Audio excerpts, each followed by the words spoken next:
Thank you all. Thank you, Kristen from Hartford and Martha Delaney and Tom Miller for bringing me here.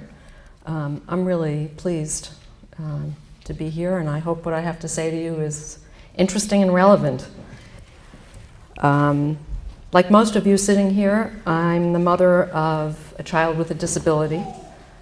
Unlike most of you, my child is no longer a little girl. She's a young woman now, 25 years old. She's going to be 26 years old in October, which is pretty startling.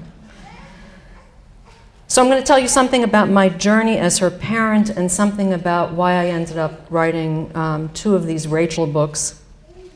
And to start out, I'd like to tell you something about the person I was in 1983 when I was dragging myself around with my giant belly, waiting to give birth to my second daughter, Rachel. I was married. I already had one daughter, Charlotte, who was born in 1979. I had just moved from New York City to New Jersey.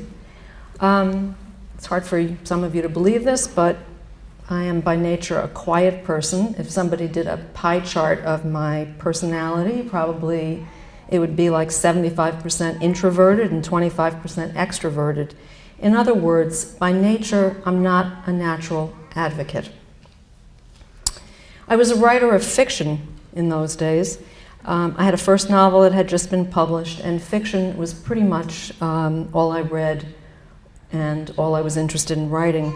I was and am thrilled by language the way some people are thrilled by music. I do love music too. I love great characters, and probably what I love best, though, is when a really great writer opens a door and takes me into a world that's unfamiliar to me, to show me what life is like someplace else. What's life like in late 17th century Russia, or what's life like in present-day Turkey? What's family life like for the daughter of Chinese immigrants in Stockton, California in the 1950s? What was life like for a gay man in Argentina in the 1940s who loved soap operas? So this is what I wanted to do as a writer of fiction. There's something else I should tell you about myself. I knew nothing about disability. If anything, I was frightened by people with disabilities. Seeing someone with crutches gave me nightmares.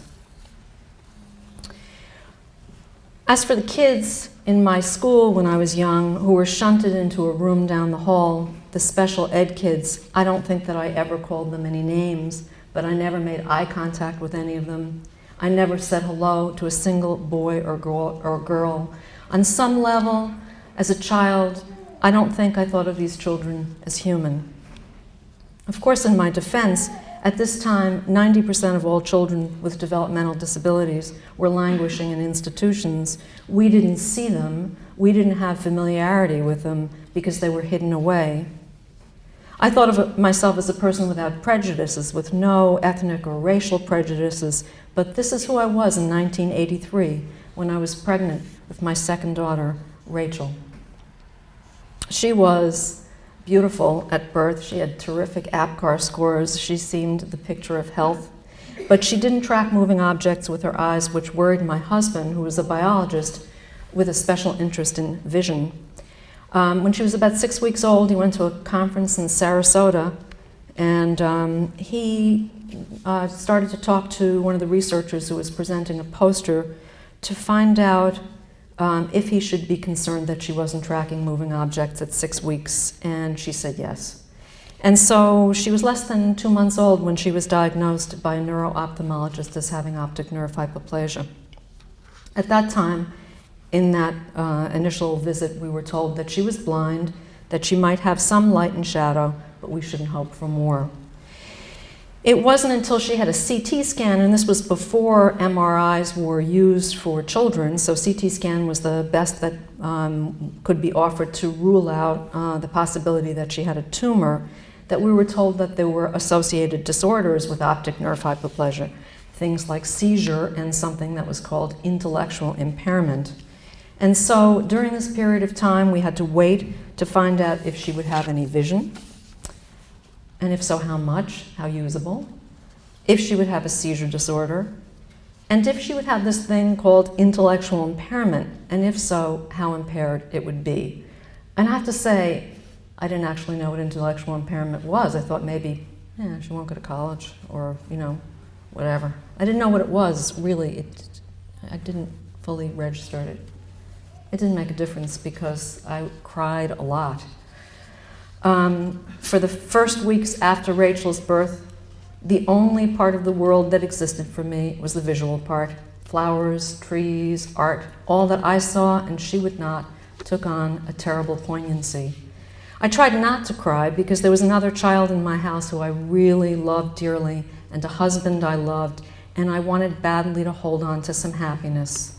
But there were times during this period of time when I cried so hard I thought I would invert myself.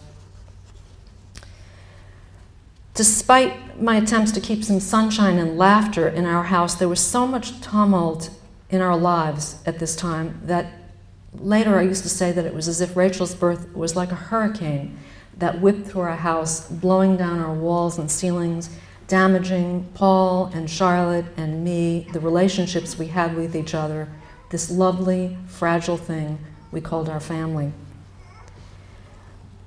I also find that I began to be really hungry for information and to search for information, but also for stories.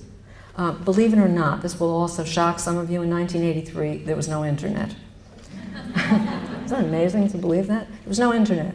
So I walked myself down to the library and I looked for books. I looked for books about blindness and I found some, and I looked for family stories. I wanted to read what was life like for someone who had heard a diagnosis like the one that I'd heard. What was life like?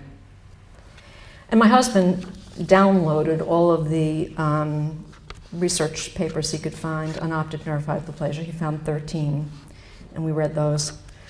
But mainly, I realized I was looking for those family stories. I wanted to know what life was like someplace else, and I couldn't find them. Of course, now I can say at that time in 1983, there were a couple of books, good books that were out there, but I lived in a town, it was a small library, and the books that I found, the family stories I found, were really saccharine. There was no messiness in them the way there was in my own house. If the early days after a dire diagnosis were mentioned in these books, those early days passed in a blur. And in the end, the beloved baby was an angel, a gift from God, brought to earth to teach the parents certain lessons. I was still crying. If there was a lesson, it was learning that I miraculously stayed intact after all that crying. And also that on some days I laughed and then I cried.